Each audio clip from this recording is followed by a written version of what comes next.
नमस्कार दोस्तों, मैं हूं मनोज कौर गुप्ता। आप देख रहे हैं मेरे चैनल को जिसका नाम है रेगुलर क्लासेस फॉर अकाउंट। और सामने आपको दिख रही है इनकम टैक्स की बुक है ये एस सी मल्होत्रा वाली। और इनकम फ्रॉम सैलरी चैप्टर चल रहा है। 29 क्वेश्चन चलेगा आज इनकम फ्रॉम सैलरी का। तो ये आधा क्वेश्चन इधर है, आधा इधर है। तो आपको पढ़ाते हैं इस तरीके से, फ्रेम बनाते हैं जिससे कि आपको पूरा दिख जाए।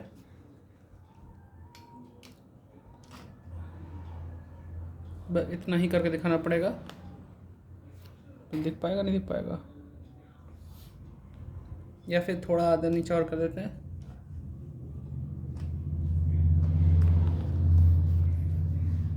नहीं दिख पाएगा। चलो पहले इधर पढ़ा देते हैं, फिर उधर पढ़ाएंगे। चलो किसी तरह से स्क्रीनशॉट ले लेना आप। Mister X who is retire employ of Nepal government started service in private firm at Meerut. Retire है, नेपाल गवर्नमेंट से रिटायर हैं ये एम्प्लॉय, ठीक है। फिर ये प्राइवेट फर्म में काम कर रहे हैं मेरठ के अंदर। He furnish the following particular of his income under the for the financial year 20-21 के लिए। सैलरी मिलती है उन्हें 15,000 पर मंथ के हिसाब से, ठीक है। सैलरी मिली 15,000 पर मंथ। तो 15,000 जो पर मंथ मिली सैलरी, उससे मल्टीप्लाई करके 1,80,000 आ जाएगा। लेकिन फिर लिखा he receive 1 month salary in Nepal while on leave. तो क्या कहना चाह रहे हैं पॉइंट में? He receive 1 month salary in Nepal while on leave. जब वो छुट्टी पे थे उसकी भी सैलरी उन्होंने ले ली है, ठीक। तो ऐसे अगर देखा जाए तो नॉर्मली आपका जो मल्टीप्लाई होगा यहाँ पे इनकम फ्रॉम सैलरी में, वो होगा आपका 15,000 इंटू 12 करके, ठीक। तो 15,000 इंटू 12 करके 1,80,000 के आसपास ही आना चाहिए। और नेक्स्ट है प्लानिंग अलाउंसेस मिला 1,000 रुपये पर मंथ के हिसाब से। ये planning allowances, medical allowance, entertainment allowance सब टैक्सेबल होता है ये, ठीक है। आगे बढ़ते हैं। यहाँ पे अब ये इसके बाद का, आप यहाँ पे पहले स्क्रीनशॉट इतना ले लेना, फिर मैं नेक्स्ट पेज पे चलता हूँ। अब आपको शायद दिख रहा होगा ट्रैवलिंग अलाउंस फॉर टूर, ये 700 रुपये पर मंथ है। तो ये टूर का हिसाब जो होता है, ये सोचते हैं सारे खर्च कर लिया तो इसलिए माफ़ हो जाएगा। फिर आगे लिखा है पेंशन, ठीक है। Pension from Nepal government, Nepal government से पेंशन मिल रही है 7,000 पर मंथ के हिसाब से। ये आपका मना कर देगा, यहाँ पे लिखा भी होगा नोट में। तो देखिए यहाँ पे pension of Nepal government is not taxable unless received in India. भले ही रिसीव हो रहा हो लेकिन वो नहीं आएगा, नॉट टैक्सेबल रहेगा क्योंकि बाहर से मिल रहा है उस समय। आगे लिखा हुआ है,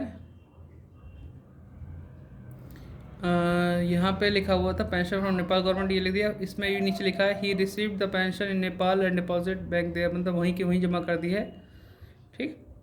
और ये लिखा he has been provided with the furnished house for which the employer pays, कितना दे रहा है 5,000 per month, but deduct only 1,000 per month from his salary. Furniture provided कर रहा है कितना 40,000 का। तो अब ध्यान दो कि एम्प्लॉयर ने उसे फर्निश्ड हाउस दिया गया है, एम्प्लॉयर पे कर रहा है 5,000 पर मंथ, यानी कि वो किराए पे लेके दे रखा है। तो ऐसी कंडीशन में जो किराया होता है साल भर का वो, और सैलरी का 15% जो भी कम हो वो उसकी वैल्यू मानी जाती है।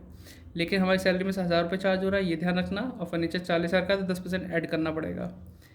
His own contribution to unrecognise fund 1,500 per month, employer also contribute equal amount.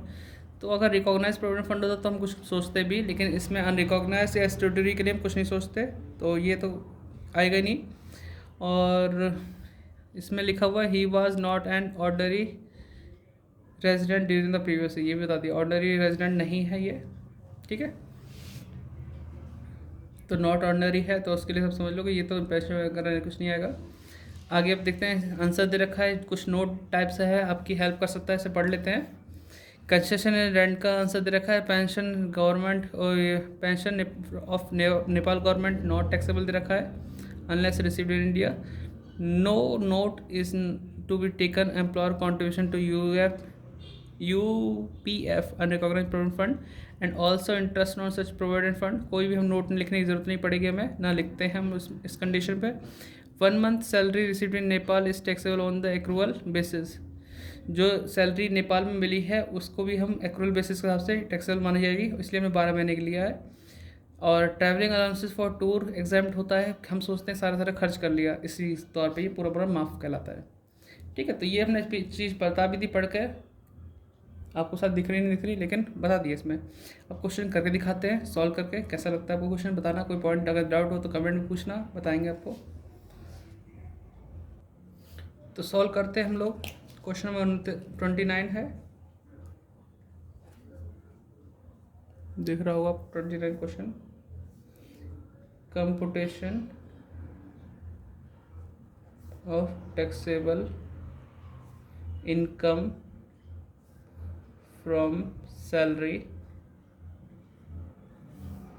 For the assessment year 2021-22। ठीक है, ये हमने लिख दिया। अब फर्स्ट पॉइंट लिखते हैं हम, सैलरी 15,000 इंटू 12 करेंगे, 1,80,000 आएगा, ज़्यादा ज़ीरो हो गई। ठीक, फिर नंबर 2 है प्लानिंग अलाउंसेस।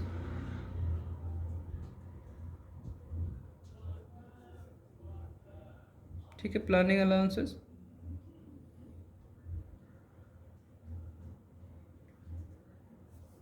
तो प्लानिंग अलाउंसेस था 1,000 पर मंथ, तो 1,000 इंटू 12 करेंगे, 12,000। नंबर 3 मेडिकल अलाउंसेस 1,000 इंटू 12, ये भी है, तो 12,000 कहलाएगा। नंबर 4 एंटरटेनमेंट अलाउंसेस, तो ये अलाउंसेस था हमारा 500 रुपये पर मंथ, तो 500 इंटू 12 कर देंगे, 6,000 आ गया। 5वां पॉइंट अब आते हैं, ट्रैवलिंग अलाउंस फॉर टूर लिखा है, ट्रैवलिंग अलाउंस फॉर टूर, ये पूरा पूरा एग्जाम रहेगा, हम सोचेंगे सारा ही खर्च कर लिया जो मिला था। आगे है पेंशन फ्रॉम नेपाल गवर्नमेंट, ये नहीं आएगा इसमें, है ना। और he was provided with a furnished house, तो और से चार्ज भी कर रहा है, तो इसके लिए हम लिखेंगे कंसेशन इन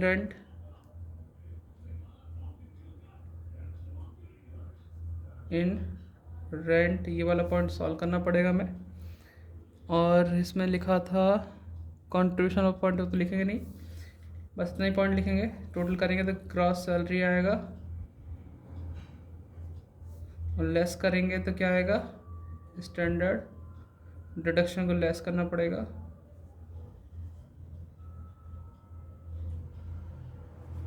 50,000।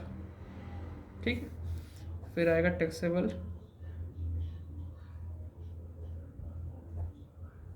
ठीक है, ये यहाँ तक लिख दिया। अब इसे वर्किंग नोट करते हैं।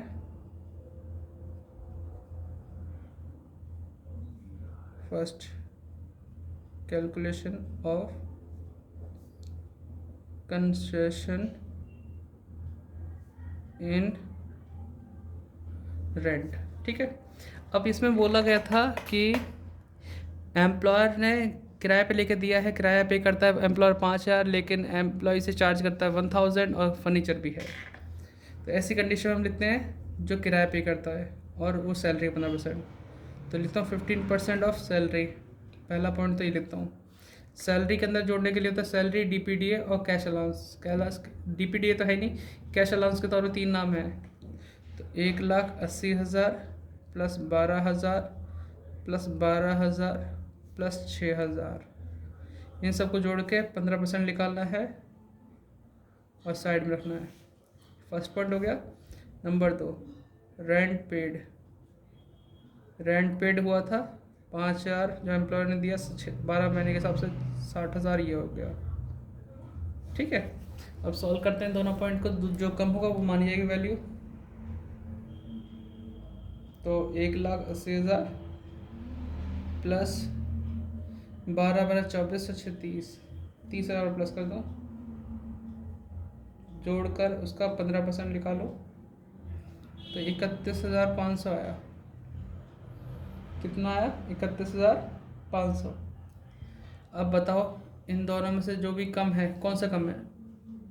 थोड़ा सा आगे बढ़ा देता हूँ। इन दोनों में से जो भी कम हो, विच एवर इज लेस, तो 31,500 कम है, प्लस 10% ऑफ फर्नीचर ऐड कर दो। फर्नीचर था 40,000 का, तो 40,000 का 10% कितना होता है? 4,000। तो ये होगा 35,500। माइनस करना है अमाउंट पेड जो एम्प्लॉय ने पे किया। अमाउंट पेड बाय एम्प्लॉय तो 1,000 रुपये कर रहा है, तो 1,000 इंटू 12 कर दूंगा तो 12,000 आ जाएगा। तो 23,500 के आसपास कुछ बचेगा। तो 23,500 जो आया यही इसकी वैल्यू है, यही उठा के हम डालना 23,500। अब प्लस करते हैं सबको, तो यहाँ तक प्लस कर 2,10,000 आ गया था। 2,10,000 प्लस 23,500, तो ये हो गया 2,33,500। माइनस करते हैं 50,000, 183। देखो आंसर क्या आ रहा है? हाँ 183,500, यानी कि 1,83,500 यही हमारा टैक्सेबल सैलरी है। तो बस पेंशन वेंशन का ध्यान देना है कि पेंशन बाहर की बाहर ही रह रही है, इसलिए हम यहाँ पे लिख नहीं रहे, ठीक है।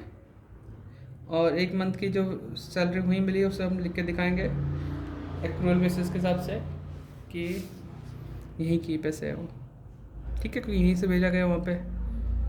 तो फिलहाल तो भी कोई दिक्कत नहीं, नेपाल गवर्नमेंट में ये यहीं से काम कर रहा था, इसलिए ध्यान रखो। तो ये पूरा हो गया क्वेश्चन। कोई डाउट है तो कमेंट करना, मिलते हैं। कई सारे क्वेश्चन यहीं करवा दिए अभी बैठे बैठे थक सा गया हूँ। मिलते हैं नेक्स्ट वीडियो में। नेक्स्ट डे में स्टार्ट करूँगा, आज ये वीडियो लगा दूँगा नेट पे रात के टाइम में। ये तब पता नहीं रात में आएंगे कब आएंगे, देखो जितना नेट बचा उतने उतने वीडियो आती रहेंगी। Bye bye.